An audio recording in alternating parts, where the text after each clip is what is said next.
Hey beloveds, you're welcome to my YouTube channel.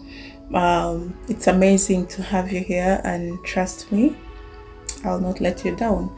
So please like, share, subscribe to this amazing channel.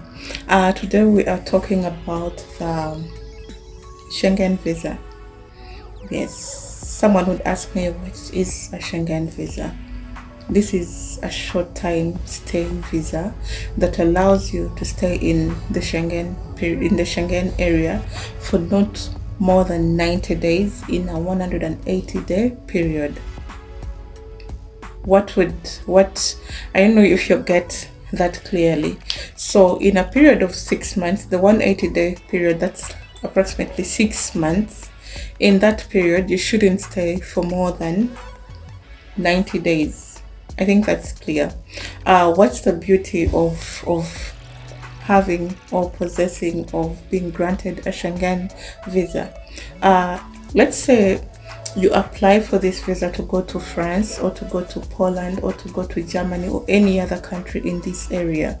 The beauty about it is that once you are granted this visa, you get me? Once you are granted this visa, you have access to all the other countries in the Schengen area. You get me? I don't know if you get me clearly. I've gotten a visa. It has been granted. Yes, I am supposed to go to Germany. So it means that while I'm in Germany, I can travel to any other country in the Schengen, in the Schengen region. So the beauty about it is that you get to travel more, you explore many other countries, and that's amazing.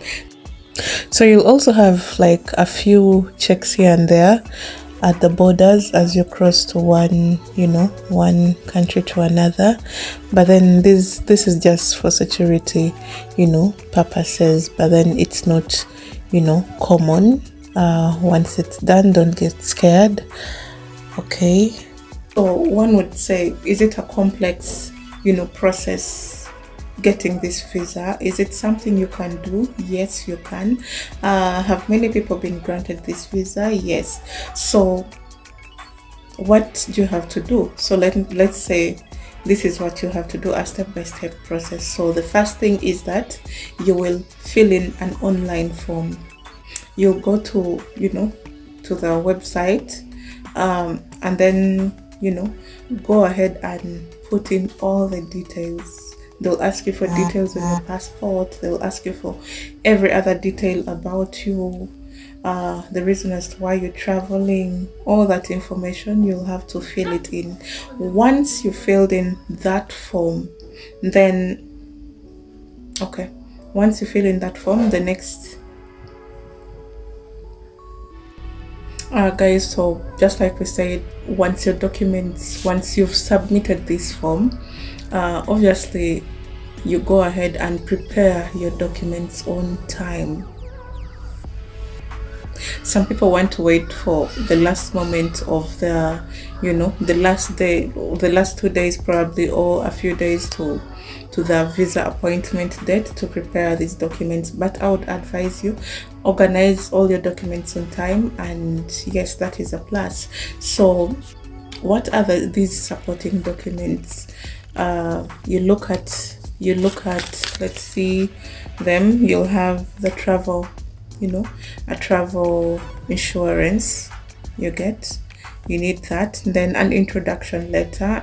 This introduction letter, you'll be talking about the reason for your travel, introduce yourself, and then to the consular general, telling them the reason as to why you want to travel and all that in your introductory letter.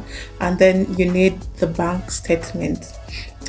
This bank statement, we're looking at a period of within 3 to 6 months. So if you plan to travel, make sure you have a bank statement that will not bring any kind of query and something of a sort. Most people, the mistake many people do when it comes to the bank statement is that you want to open up an account like this month, and then put in a large, put in this chunk of money or so, and then the next month you go to the embassy. Like, that does not, they'll obviously know that, it's not real, or probably this, they want to see how this account has been growing, how money has cash flow in this account and all that. So prepare your bank. If you plan to travel like next year, make sure everything concerning your bank statement is right on point. You get that. And then you need evidence of a hotel reservation, probably if you're going as a tourist and all that, and you do not know anyone in that country. You need to provide evidence of hotel reservation. If you're going to maybe stay with someone, a family member, relative, or friend, you need to provide evidence for that, like where are you going to stay, because they would not want you to go and be stuck on the streets. You get that. You also need a flight itinerary. For the flight itinerary, you can book this. You can book this, and then, but that doesn't mean that you should pay. We're still looking at the flight itinerary. You can get this from a travel agent. They will not charge you. Probably if they charge you, maybe something small, but if they're your friend, they'll do it for you for free. And then any other supporting document that you feel is necessary. Also, they'll ask you for obviously your passport as well, and it should still be having enough pages where your visa will be stamped. And then also passport photos, 2 passport photos. Like, there are usually specifications for those passport photos. You don't take any passport photo. When you go to the studio, give them the specifications for the Schengen visa, and if they know what they're doing, they'll be able to actually take the rightful photos for you. Then the next thing, after preparing your documents, you have the visa appointment date. That's the day you're going to submit your documents to the embassy. So on this date, given the time, like the time they've told you to be there, go to the embassy, wait for your moment, and then get right there. They'll ask you a few questions here and there. Be confident enough, answer everything. Do not beat around the bush. Be straightforward and do not fear. They can tell when you're nervous and all that, so just be prepared. Once you are prepared, well prepared actually, everything flows for you very well. Then after that, you wait for visa decision. For some embassies, it takes around 14 days for you to get a visa decision, whether you've been granted the visa or not. So that's the simplest way I can put this. Guys, still okay about the bank statement. Still, you'll need the bank statement, because they want to prove that you have enough funds to sustain you in that period of time that you'll be in this region. Looking at the application form, someone would be scared of filling in that application form and be like, what questions are they going to ask me? Can I fill it in myself? Yes, you can fill it in yourself. Some of the questions rotate around personal information, whereby they'll ask you for your full name, date and place of birth, nationality, sex, civil status, address, phone number, etc.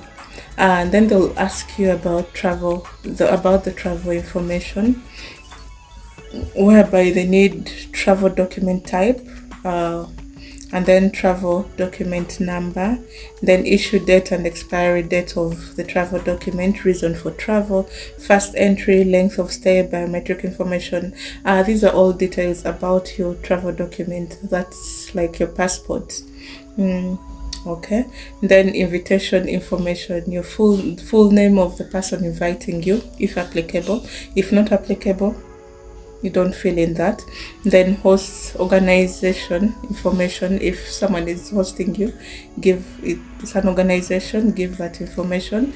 Then financial support, and then familiar relationship what relationship do you hold, like then date and signature, date and location of completing the application form, and then your signature, like after filling in the form you'll print it out and there's a place for you to put in the dates and then the signature you sign right there. Is that difficult? So my people, like with all that, I believe that I have made it easy for you, and I wish you the best as you apply for this visa, and I pray that you really get it. In case of anything, please let me know. I love you all. Bye.